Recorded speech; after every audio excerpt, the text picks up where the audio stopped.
Dear students, history of English literature के इस course के अंदर आज जो एज हम डिस्कस करने जा रहे हैं that is about Anglo Saxon age. So what was actually Anglo Saxon age? Okay, all right. So English literature की ये एजेस जो अभी एंग्लो सैक्सन और एंग्लो नॉर्मन की डिवीजन के साथ हम डिस्कस करने जा रहे हैं in our two lectures, or we can say in our two classes, ये वो टाइम पीरियड है जो यूरोपियन पर्सपेक्टिव के अंदर, यूरोपियन हिस्ट्री के अंदर मिडल एजेस या डार्क एजेस जिनको कहा जाता है, ये वो ड्यूरेशन है, ये वो ट्रांसफॉर्मेशनल टाइम पीरियड है, ये वो ब्रिज है between classical age of Europe and after that renaissance and modern ages of Europe in which we are living now up till now. दरमियान की 1000 साल की एजेस जो कि डार्क एजेस हैं as compared to the classical age and renaissance age. इन 1000 years को England की हिस्ट्री के पर्सपेक्टिव में, इंग्लिश लिटरेचर के पर्सपेक्टिव में, English language, English culture and art के पर्सपेक्टिव में 2 एजेस के अंदर डिवाइड किया जाता है.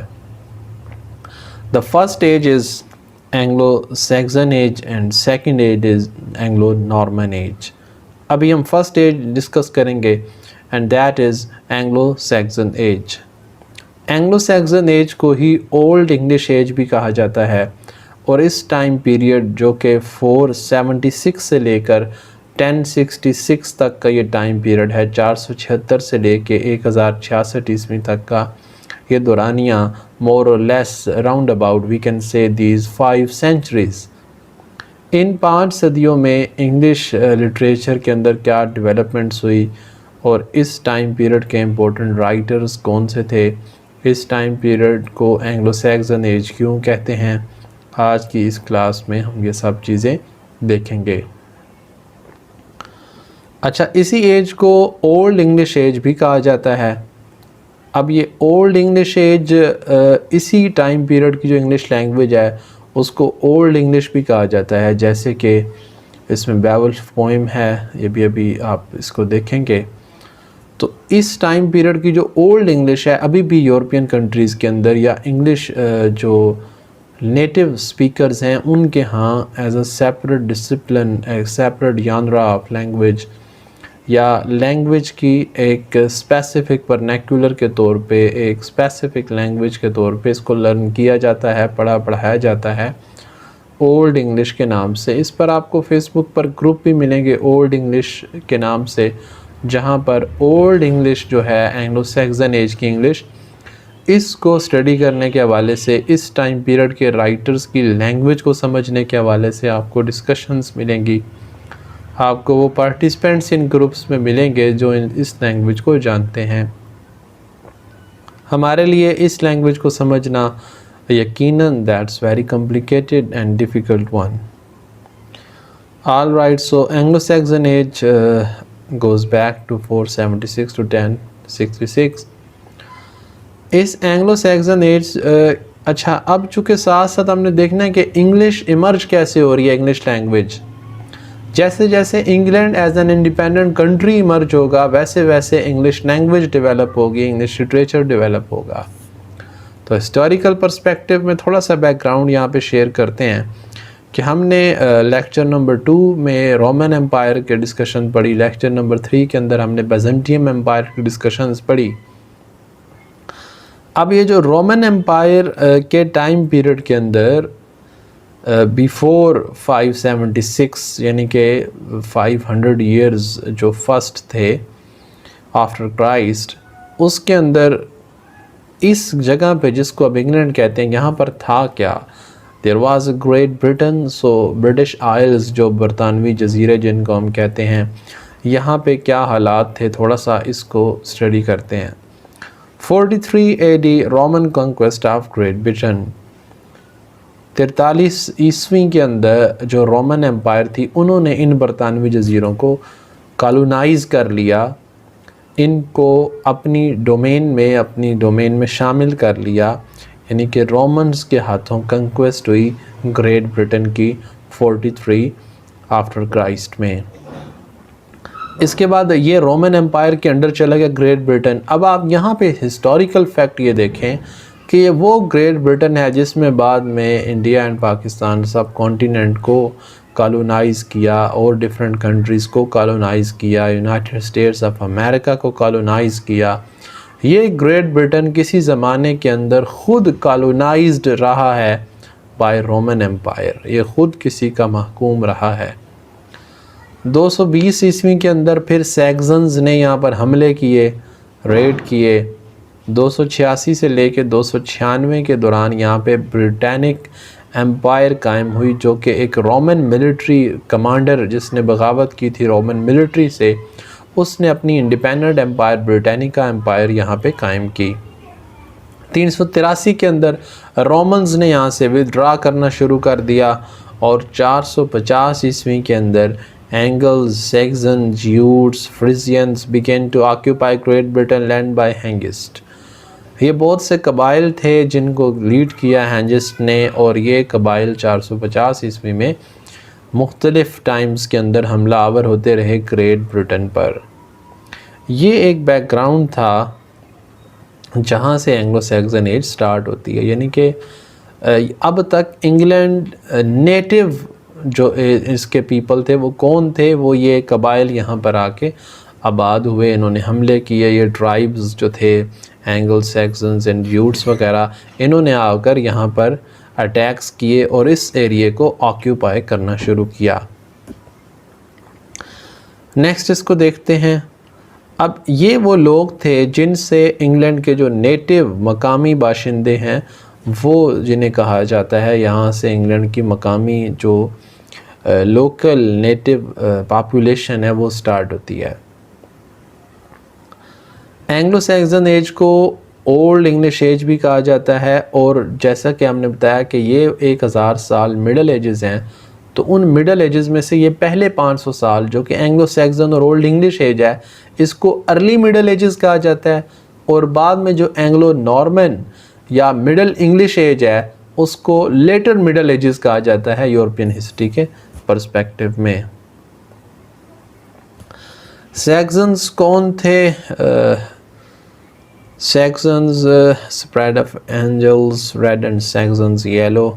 ओके, ये अभी मैप भी आएगा इसके बारे में। सो सैक्सन्स एक्चुअली कौन थे, who they were? Saxon member of a Germanic people, ये इंसाइक्लोपीडिया ब्रिटानिका के अंदर जो सैक्सन की डेफिनेशन आपको मिलती है। Saxon member of a Germanic people who in ancient times lived in the area of modern Schleswig, the Duchy of Schleswig, ये Danish name हैं, कुछ जर्मन ट्राइब्स थे। ज्यूटलैंड के इलाका एक साउदर्न जो कि था, covering the area between about 60 km north and 70 km south of the current border between Germany and Denmark। अभी जर्मनी और डेनमार्क के इन दो कंट्रीज़ के दरमियान का जो इलाका है, इन इलाकों से ये सैक्सन्स जो हैं यहाँ से आए और इन्होंने मूव किया। अभी मैप के अंदर भी इनका शो होगा। अच्छा, इन्होंने आने के बाद क्या किया? दे रिजाइडेड वेयर, ये भी देखते हैं। Okay, Saxons were Germanic people who's near the north coast of what is now Germany. Earlier in the late Roman Empire, the name was used to refer to Germanic inhabitants of what is now England, and also a word something like the latter Viking as a term for raiders and pirates. All right. अभी कुछ important points जो यहाँ पे discuss करने जा रहे हैं हम। अलोंग द बैल्टिक कोस्ट ये आके ये रिजाइड करने लग गए। The Baltic Sea is a marginal sea of the Atlantic Ocean enclosed by Finland, Sweden, Denmark. All right. The period of Roman decline in the north west area of the empire was marked by vigorous Saxon piracy in the North Sea. जो Roman empire का भी जो decline हुआ, उसमें ये Saxons के जो red थे, इनके हमले थे, ये उसमें इनका भी रोल है। During the 5th century The Saxons spread rapidly through North Germany and along the coasts of Gaul and Britain. Britain जो जजीरे थे, ब्रिटिश आइल्स थे, ग्रेट ब्रिटेन था, इसके साहिलों पर, इसके आसपास सैक्सन्स आके बड़ी तादाद में आबाद होना शुरू हो गए थे। दूसरे थे the angles. Angli-Latin words Sinicla were one of the main Germanic peoples who settled in Great Britain in the post-Roman period. They founded several of the kingdoms of Anglo-Saxon England, and their name is the root of the name England. The name comes from Anglia, a peninsula located on the Baltic shore of what is now Schleswig-Holstein, Germany. ये Germany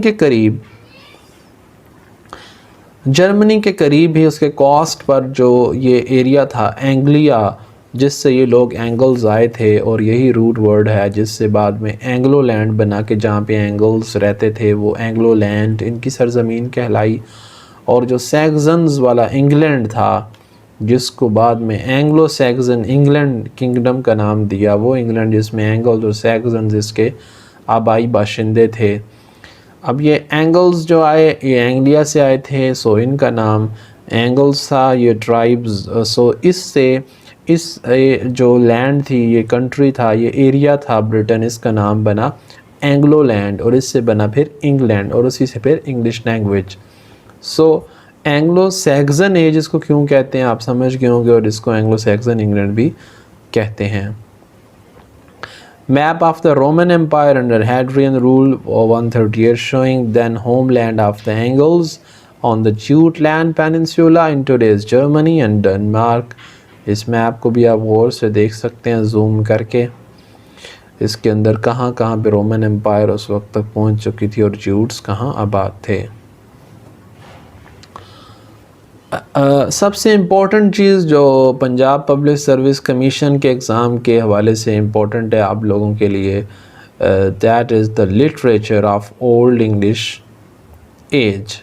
old English language के अंदर जो literature है इसके अंदर सबसे पहले poetry का जानरा देखें। Widsith an old English poem of 143 lines, जो इसकी फेमस पोएम है विट्सिथ। इनको आप पॉइंट्स को नोट डाउन कर लीजिए नोट्स के तौर पे, एमसीक्यूज़ के तौर पे, या आपको पीपीएससी में काम आ सकती है।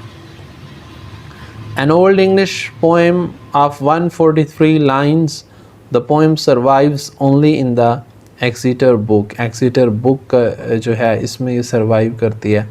A manuscript of old English poetry compiled in the late 10th century containing approximately 1/6 of all surviving Old English poetry। अब ये जो ओल्ड इंग्लिश पोइट्री है ये सारी वो पोइट्री है जो ओल्ड इंग्लिश लैंग्वेज के अंदर लिखी गई है, और इस सारी पोइट्री को जो संभाल के रखा हुआ है, जो सरवाइव करती है ये पोइट्री, 1/6 ऑफ ऑल सर्वाइविंग, उसका छठा हिस्सा जो इस मैनuscript के अंदर है, एक्सीटर बुक के नाम से, आप इसको नेट से सर्च करके इसको स्टडी कर सकते हैं। Wordsworth is located between the poems Vainglory and the Fortunes of Men।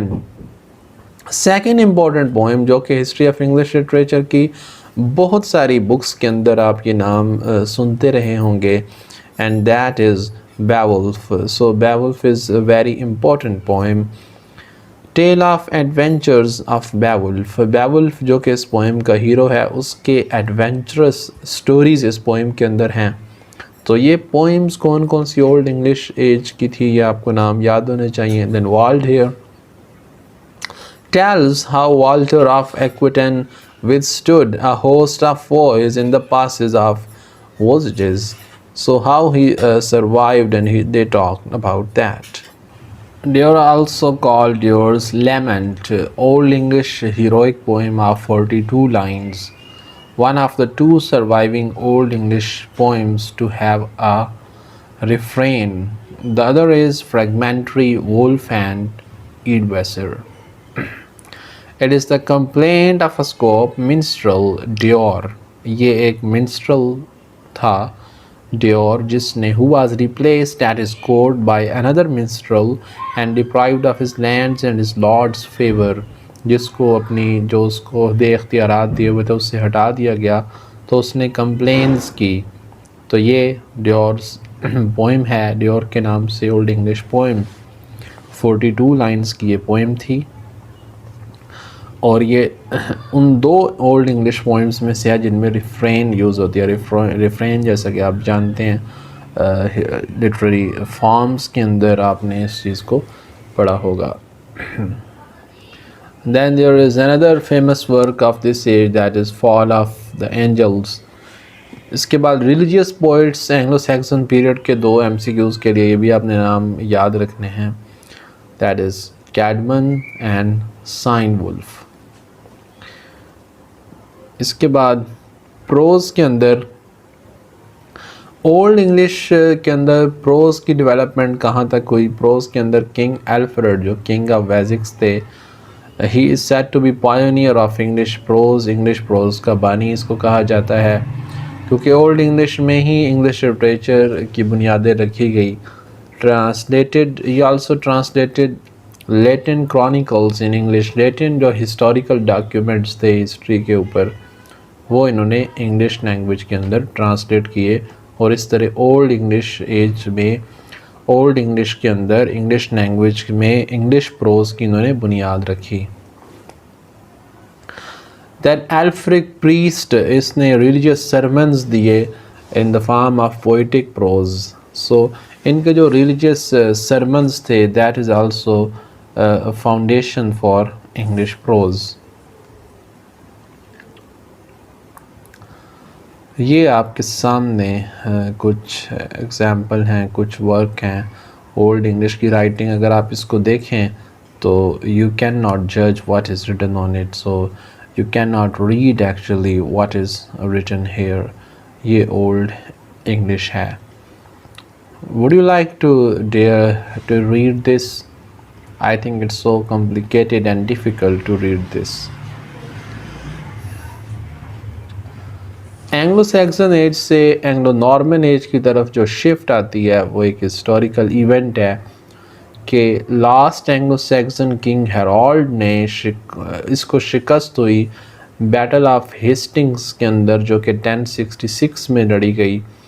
और दूसरी तरफ कौन था? नॉर्मेंडी, जो कि फ्रांस का इलाका है, उनकी जो लश्कर था नॉर्मन्स का, जिसकी क़यादत विलियम कंकरर ऑफ नॉर्मेंडी फ्रांस कर रहे थे, उन्होंने शिकस्त दी होरेल्ड को, जो कि आखिरी एंग्लो सैक्सन किंग था। इसके बाद यहाँ पे नॉर्मन्स की एंट्री आई और यहाँ से एंग्लो नॉर्मन एज स्टार्ट होती है।